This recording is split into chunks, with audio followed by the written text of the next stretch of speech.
So the Tesla stock is on a run again, and theories why this might be the case are of course abound. And we like to speculate, so we will add our own. And then we have another confirmation that the mainstream media is indeed, what a surprise, not so reliable anymore. And meanwhile, the search for the Cybertruck Gigafactory continues, with some states now starting to offer quite large incentives for Tesla. But let's also look at some competitors. We already mentioned Byton a few times, and the mass production of their Byton M-Byte seems to be going to start soon despite the current crisis. Then a new possible Hyperloop track connecting Amsterdam to Paris, and also, as always, our beloved air taxis. Could they actually be powered by hydrogen? A lot to talk about, so let's get started.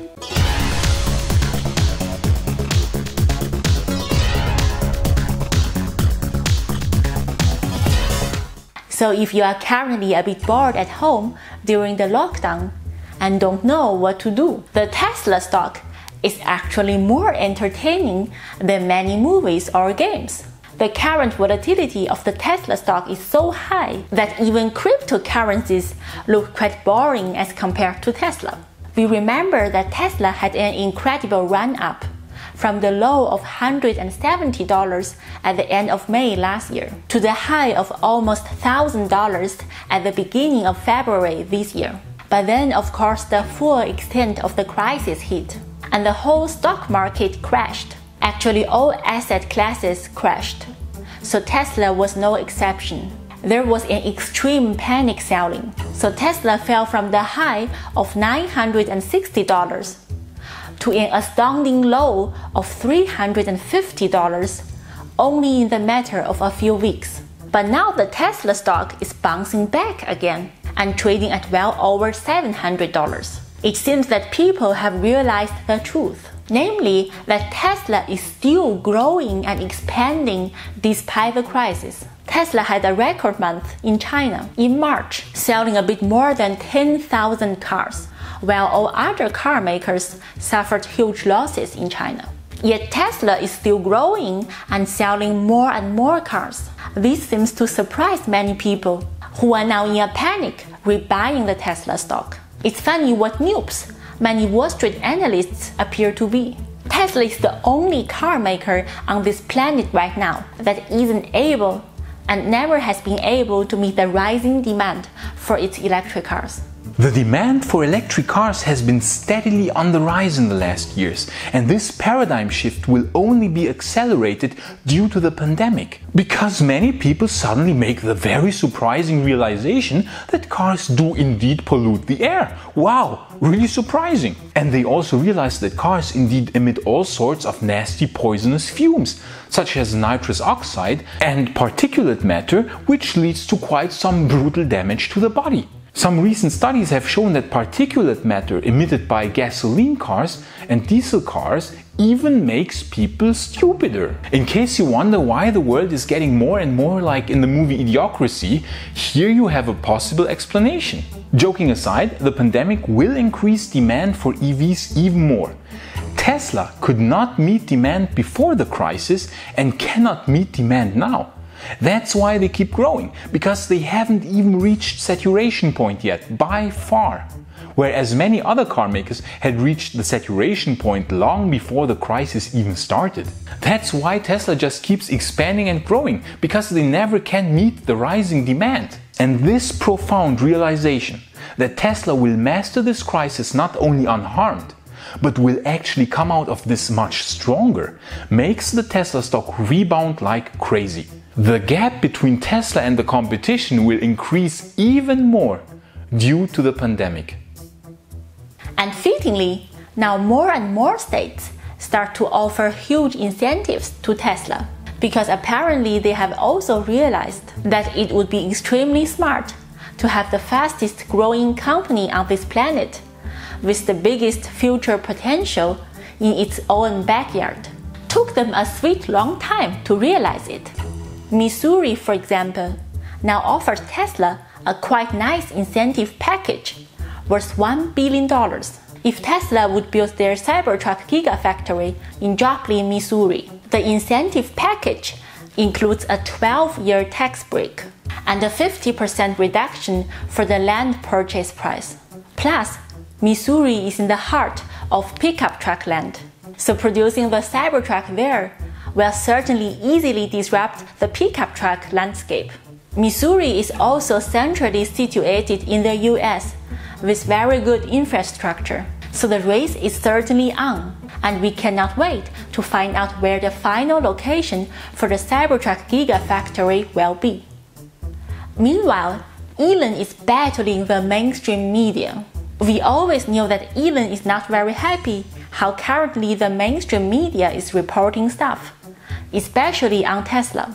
No one with a decent amount of intelligence is happy about this. The media has transformed in the last decades from an institution that had the goal of informing people about current events to a money-making machine with more and more sensationalist clickbait titles.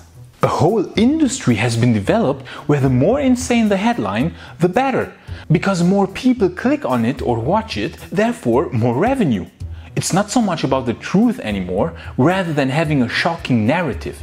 And CNN is very high on the list of, let's put it mildly, not really caring to check their sources before publishing. They really claimed that no hospital received any of Tesla's 1,000 self-produced ventilators. This, ladies and gentlemen, is what we call quality journalism. Elon then went on a retaliation rampage, and rightfully so, and showed quite a few pictures of hospitals thanking Tesla for the ventilators, and even showed a receipt with the full list of hospitals who received the ventilators. His funniest remark was, of course, that he is surprised that CNN still exists. Well, we aren't surprised, you know why? Because stupidity. Stupidity is a very probable explanation for many things that are going wrong on this planet. And as long as such news channels get enough attention and thus generate enough income, they will continue to exist and put out totally false news. And it is our responsibility here on YouTube to expose them and call them out. Meanwhile, in China, apart from Tesla just killing it over there, another electric car maker is also quite noteworthy, namely Byton. We mentioned the Byton M-Byte already quite a few times, and certainly this car's most impressive feature is its gargantuan 48-inch super ultra-wide display. This is some seriously sci-fi looking stuff here, and the car's interior really looks like a sci-fi depiction from the 80s of how future car interiors would look like. Byton was quite busy the last 2 years, building up their first factory in Nanjing, China. And now they finally started to ramp up production. However, the cars on these photos here are still pre-production prototypes. They are used for testing and regulatory certification. Real mass production of the final version of the M-Byte will start later this year, with the first deliveries in China in the second half of 2020, and the US and Europe following in the second half of 2021. The base price for the M-Byte will be around $45,000, but the maxed out version with a 95 kWh battery and 400 horsepower will certainly cost quite a bit more. We will certainly keep a close eye on the future development of Byton. Now a bit on Hyperloop, a Dutch company which we already mentioned when talking about Hyperloop is Hardt Hyperloop. They not only want to progress forward with their planned Hyperloop track connecting Amsterdam and Paris, but their end goal is a pan-European Hyperloop network. A very nice idea. But we have to say that knowing Europe and the extremely ineffective, slow, and overblown bureaucratic apparatus called the European Union, will need a very long time to approve this unanimously, to certificate the technology, and to incentivize the building of this radically futuristic technology. We believe that we will see the first Hyperloop in operation in the Middle East. Probably the Dubai-Abu Dhabi Hyperloop will be the first one, because those guys really don't care about money. Then some Hyperloops in Asia and in the US. And finally, we are really sorry to say this, Europe will be the last one to have a Hyperloop.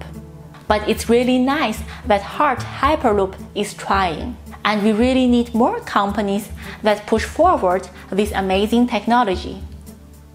Now, besides Hyperloop, you know that we are fans of air taxis. Many people disagree with us, but we remain steadfast with our opinion that air taxis are a giant new emerging market and will play an extremely important role in the next 10 to 20 years. A point of criticism often raised is that battery energy density is not high enough yet for air taxis. And now some suggest that hydrogen could offer the solution. Now, in the last episode, which you can watch right here, we explained why we are not exactly the biggest fans of hydrogen. And on top, hydrogen also likes to, explode sometimes. But HyPoint, a venture-funded company in Menlo Park, California, sees this differently and has demonstrated an air-cooled hydrogen fuel cell powertrain that produces 1000 watts per kilogram of specific power with an energy density of 530 watt-hours per kilogram.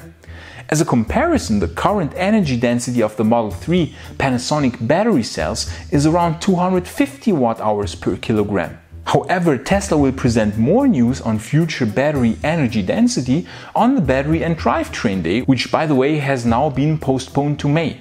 We think that they will present a clear path to batteries with 500 watt-hours per kilogram of energy density based on Maxwell technology. So HyPoint suggests that hydrogen would be a perfect interim solution until battery energy density is there. HyPoint even said that they could reach 2000 watts per kilogram of specific power and 960 watt-hours per kilogram of energy density in the future.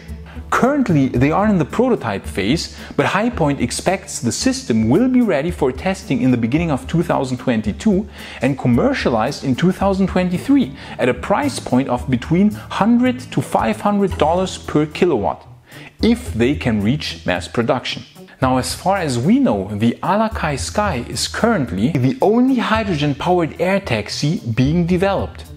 Now, if they can also increase safety and come up with good solutions to the hydrogen flammability problem, then we should certainly keep an open mind to hydrogen for air taxis. Because these energy densities are certainly far above anything which batteries will realistically be able to reach anytime soon. Of course, we think that long term, so 2030 to 2040 and later, batteries will start beating even these hydrogen systems regarding energy density. But certainly an interesting interim solution to power long-range VTOL air taxis until batteries will be ready.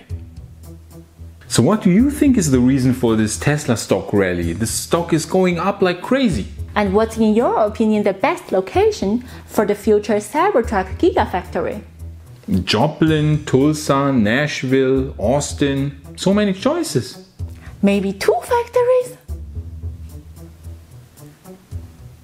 So you just watched the JS Disruption Report, which we do every Wednesday, where we talk about the most disruptive technologies and give you our opinions about most recent developments, electric cars, Hyperloop, air taxis, stuff like this.